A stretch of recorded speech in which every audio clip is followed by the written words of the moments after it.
Welcome back to ADNAC Accent Coaching. I'm Allison. I just wanted to explain a pattern in English that is very confusing to a lot of second language speakers. And I'm going to use should and shoulder as my first example.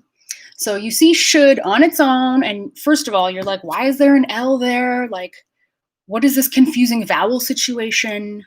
And then you read the word shoulder, and you're like, oh, so it's supposed to be like that? Wait, that's confusing. And I'm here to acknowledge that, yes, that is very confusing. The letters in English will not tell you how the word is pronounced. You could have record and record, both spelt the same way, and they mean two different things. One's a noun, one's a verb. It's very confusing just by looking at the text, just by looking at the letters, figuring out what sounds these letters make, because each letter could be responsible for a number of different sounds. And there could also be more than one letter that represents the same sound, like S and C for S, and S and Z for Z.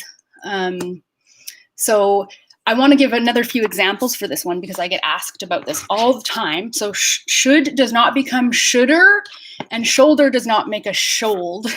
So basically should and shoulder, although they look the same, they are different sounding words. The letters are performing different functions. The vowels are performing different functions in those words. The next one I wanted to talk about was ate at the end of the word, A-T-E. You see the word ate, okay, great, past tense of eat, sign me up. And then you go to see the word deliberate. Deliberate? No, deliberate is a different thing than deliberate. Deliberate is an adjective. Deliberate is a verb. So there, it's confusing one more time.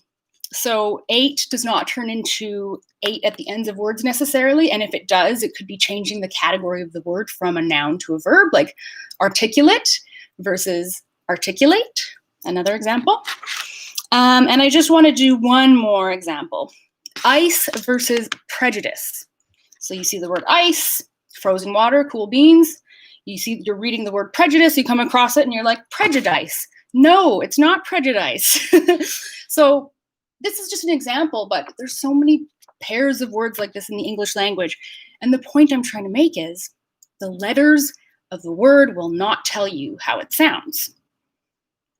Okay, that's the first place to start.